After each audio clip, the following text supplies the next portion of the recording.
જૂનાગઢ મહાનગરપાલિકાની પ્રી મોન્સૂનની કામગીરી પોકળ સાબિત થઈ।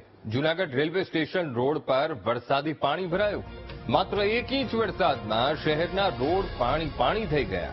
છેલ્લા 8 થી 10 વર્ષથી વરસાદી પાણીની સમસ્યાનો કોઈ નિકાલ નથી થઈ રહ્યો। દર વર્ષે ચોમાસામાં પાણી ભરાતા સ્થાનિકો મુશ્કેલી વેઠી રહ્યા છે।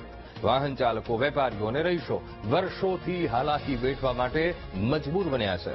ત્યારે વહેલી તકે સમસ્યાનો નિકાલ કરવામાં આવે તેવી સ્થાનિકો માંગ કરી રહ્યા છે। અહીંયા થોડોક વરસાદ પડે એટલે પાણીની સમસ્યા વધી જાય છે। એટલે પાણી થોડોક 1 ઇંચ વરસાદ પડે એટલે અમારા ડેલામાં પાણી આવી જાય, એનાથી વધારે વરસાદ પડે તો અમારા ઘરની અંદર પણ પાણી ઘરી જાય છે ને આ પાણીની કોઈ નિકાલ થતો જ નથી। વર્ષોથી આમને આમ જ છે। ગટર બનાવી તો સમુખનું પાણીનું સ્તર વધી જાય છે, રોડ નીચો થઈ ગયો તો અમારે નીચવાડ વાળો વિસ્તાર છે, અમારા ઘરમાં પાણી ઘરી જાય છે થોડોક વધારે વરસાદ આવે છે। તંત્રે થોડુંક ધ્યાન દઈને અહીંયા અમારે જે રજૂઆત છે એને પૂરું કરવું જોઈએ। બહુ પાણી ભરાય છે, 1 ઇંચ વરસાદ પડે તો અમારા દુકાન પાસે પાણી ભરાઈ જાય છે। મારે ગેરેજ છે અહીંયા, આજ 15 થી 20 વર્ષથી આ તકલીફ છે।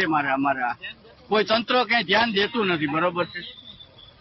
આ 20 વર્ષ 1 ઇંચ વરસાદ પડે છે તો પાણી ભરાઈ જાય છે। અમે કઈ કામ ધંધો કરી નથી શકતા, અમારે અહીંયા બેહવાનું છે ખાલી, કોઈ વસ્તુનું કોઈ ધ્યાન નથી દેતું તંત્રએ આનું કઈક ધ્યાન દેવું જોઈએ, જરાક આ નિકાલ કરવો પડે આ પાણીનો, કરે તો અમારી માટે સારું છે ને જનતા માટે સારું છે। અહીંયા પાણી આટલા વર્ષોથી ભરાય છે પણ તંત્ર કોઈ ધ્યાન દેતું જ નથી।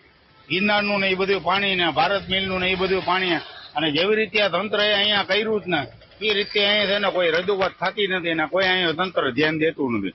અત્યારે સાહેબ ઘરમાં પાણી ઘરી જાય એટલી પોઝિશન છે। અત્યારે ખાલી આ થોડોક વરસાદ પડ્યો તો આટલી પોઝિશન છે, તો થોડો ઘણો વધારે વરસાદ આવ્યો તો અમને શું તકલીફ પડે।